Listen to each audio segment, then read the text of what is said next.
Adun, Commander. Our forward base has been established.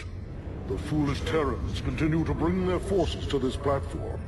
They will serve only to feed the Zerg swarm if we do not destroy them quickly.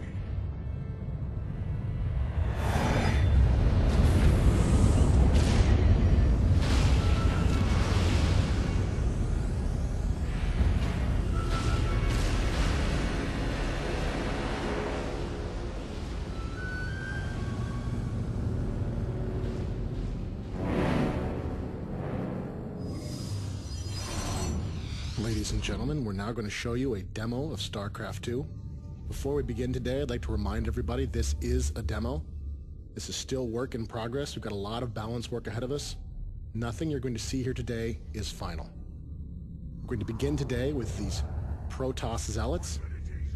This is a classic unit from the original Starcraft. You can see they're still armed with their powerful side blades, and they're still protected by a very tough personal body shield. By your will,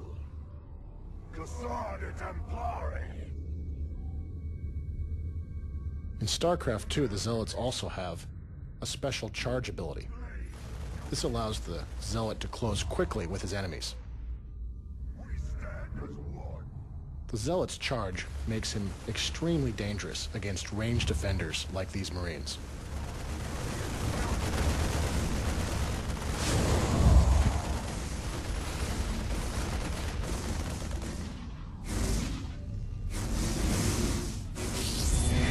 Attention, Protoss. This is Admiral Gascaville of the Terran Dominion. You will withdraw immediately, or be annihilated. Terrans are bringing in their siege tanks. This is a classic unit from the original StarCraft, and they're in a classic Terran position, using that high ground against us. They're shelling our Zealots from range, forcing our Zealots to go the long way around, and you can see our infantry are just taking a pounding as they try to approach this Terran position. They just can't withstand all of that heavy Terran firepower. In order to attack a Terran position like this, that's so well defended, we're going to need to bring in another new Protoss weapon of war. After the destruction of Ire and the events of Brood War, the Protoss have been forced to adapt. They created these. These are the Immortals. They have a special type of Protoss shield. It's a hardened shield that activates only when the Immortal is struck by a very powerful attack. You can see the hardened shields are activating now, and they're absorbing most of this Terran fire. This makes the Immortal the perfect choice to assault this kind of defended Terran position.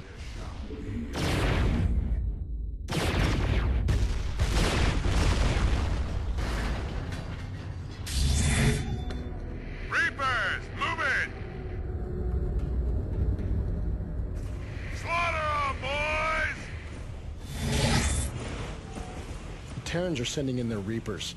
This infantry unit is armed with 2 pistols and uses a jump pack to avoid different types of terrain. Their small pistols don't activate the hardened shields of the Immortals. This makes the Reaper the perfect choice for countering these powerful Protoss troops.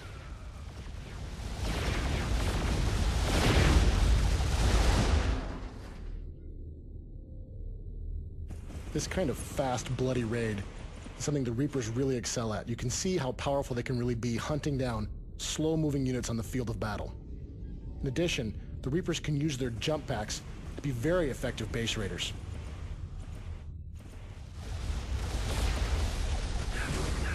Once enemy forces are inside a Protoss base, one of the first things we'll often go for is our pylons. And with our pylon down, our photon cannons go offline, making us vulnerable to continued attack. Fortunately, we have some new weapons. The Protoss can use the phase prism to create a power field anywhere they wish.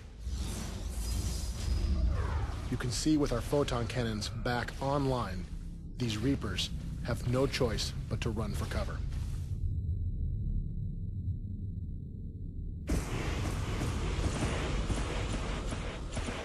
In addition to a number of new units, the Protoss also have access to some new mechanics. Protoss can use Warp-In to teleport units anywhere they want into pylon power. You can see here we've created some Stalkers. This is a new type of specialist Protoss Dark Dragoon. It's not very tough, but it does have a powerful weapon. In addition, it has a special blink ability that allows it to teleport a short distance anywhere it can see. This allows the Stalker to avoid certain types of obstacles.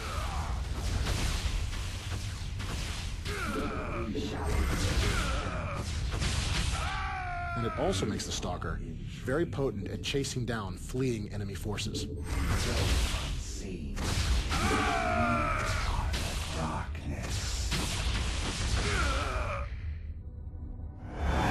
Zerg forces detected. Multiple contacts closing in on our position.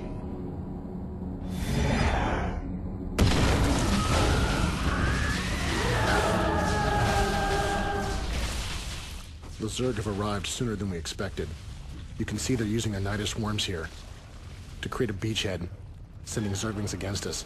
You'll also notice that we're using our Stalkers here to blink away from these Zerglings. This is an example of how a skilled player can use the Stalker's blink ability to great advantage.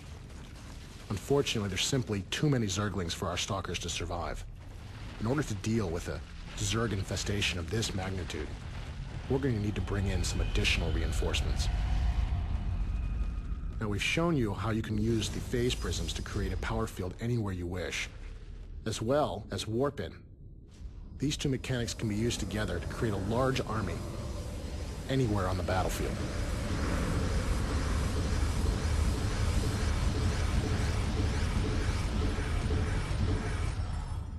We are the Blades of Ire.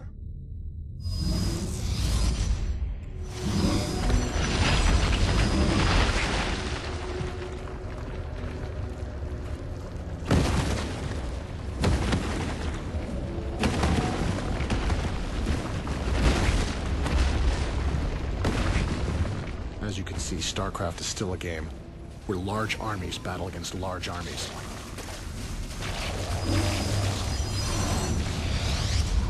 Our upgraded Zealots can hold the line here for a short time, but in order to really survive against this many Zerglings, we're going to need to bring in some additional firepower.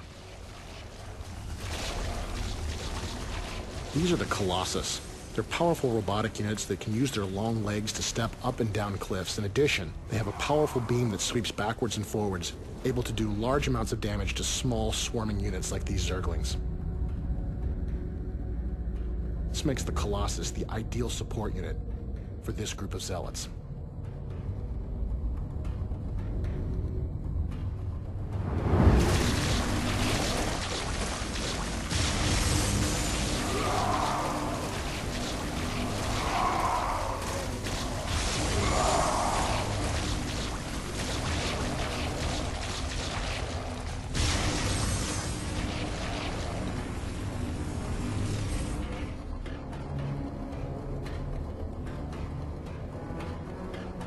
The Blades of Ire.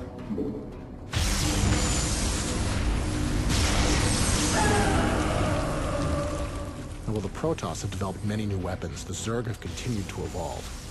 These Zerglings are mutating into Banelings. These small, suicidal creatures are filled with explosive chemicals and corrosive acids. Makes the Banelings very potent against Zealots that have no defense, and even dangerous against the mighty Colossus. You can see our last Colossus here is forced to run, try to get to high ground in order to survive.